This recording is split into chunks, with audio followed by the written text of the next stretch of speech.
আলহাজ খাজা মহিউদ্দিন নারায়ণগঞ্জ জেলার একজন প্রবীণ রাজনৈতিক নেতা। তার জন্ম ১৯৩৩ সালের ২৫শে ডিসেম্বর নারায়ণগঞ্জের তৎকালীন পাইকপাড়া জলারপাড়া গ্রামে, আজকের আমহাট্টা শাহ সুজা রোড।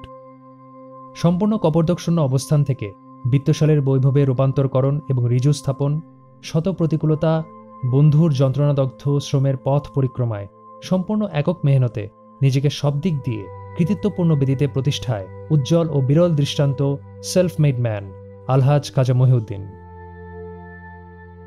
৫২র ভাষা আন্দোলনে কিশোরকালের তপ্ত রক্তধারায় শান দেয়া, ৫৪র সাধারণ নির্বাচনে ও ভয়ঙ্কর প্লাবনে যুবকের অমিত বিক্রমে ঝাঁপিয়ে পড়া, ৬৬র ৬ দফার জন্য পুলিশি অত্যাচার ও কারাবরণ, ৬৯-এর গণঅভ্যুত্থানে প্রচণ্ড প্রতিবাদী কণ্ঠ এবং ৭১-এর সুমহান মুক্তিযুদ্ধের রণাঙ্গনে শত্রুপক্ষকে বিধ্বস্ত করার মানুষে আরাম আয়েশ ঘুম নিদ্রাহীন পাগলপাড়া ছুটে বেড়ানো এবং সবশেষে জীবনের গোধূলি লগ্নে জাগতিক মোহভঙ্গ এবং আধ্যাত্মিকতার মধুর মহাসমুদ্রে অবগাহন আলহাজ খাজা মহিউদ্দিনের জীবনের বিশেষ বিশেষ অধ্যায় কল্পনাতীত আশ্চর্য সমৃদ্ধ সম্ভার।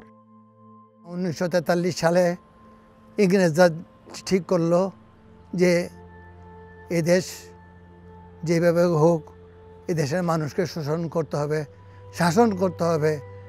তারা ৪৩ সালে সমস্ত মালামালের গুদাম, খাদ্যদ্রব্যের গুদাম, দোকানপাট সব বন্ধ করে দিল।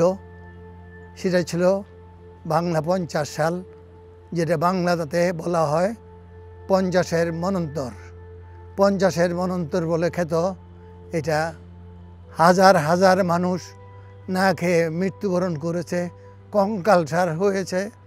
আমার চোখের পানি এসে যায় আমি যখন দেখি তাদের লাশ পড়ে আছে জিমখানার মাঠে। সেটা অত্যন্ত হৃদয় বিদারক। মানুষের জন্য এরকম করতে পারে। ৪৩ থেকে ৪৫-৪৬ সালে যখন দ্বিতীয় বিশ্বযুদ্ধ আরম্ভ হয়, জিমখানায় ক্যাম্প তৈরি করে এবং তারা অত্যাচার শুরু করে। বিশেষ করে মহিলাদের প্রলোভন দেখায়, মহিলাদেরকে অত্যাচার করে। আমরা ঠিক করলাম গ্রামবাসী যুবকরা যে আমরা এদের বিরুদ্ধে একটা ব্যবস্থা নেব।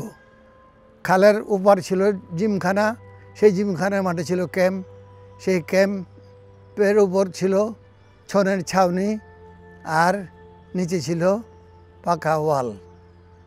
আমরা রাতের অন্ধকারে আমাদের গ্রামের সমস্ত যুবকদেরকে একত্রিত করে খাল পার হয়ে এই ছনের ঘরে সব আগুন লাগিয়ে দেই এবং দাউ দাউ করে আগুন জ্বলতে থাকে। তারা দিক বিদিক ছুটাছুটি করতে থাকে। সৈন্যরা ছিল কেউ শিখ, কেউ ইংরেজ, কেউ ইন্ডিয়ান, এক এক রকম। পরের দিন সকালবেলা তারা পাত্তারি গুটায়ে তারা এখান থেকে জিমখানা থেকে চলে যায়। আমরা নিস্তার পাই তাদের অত্যাচার থেকে, জুলুম থেকে।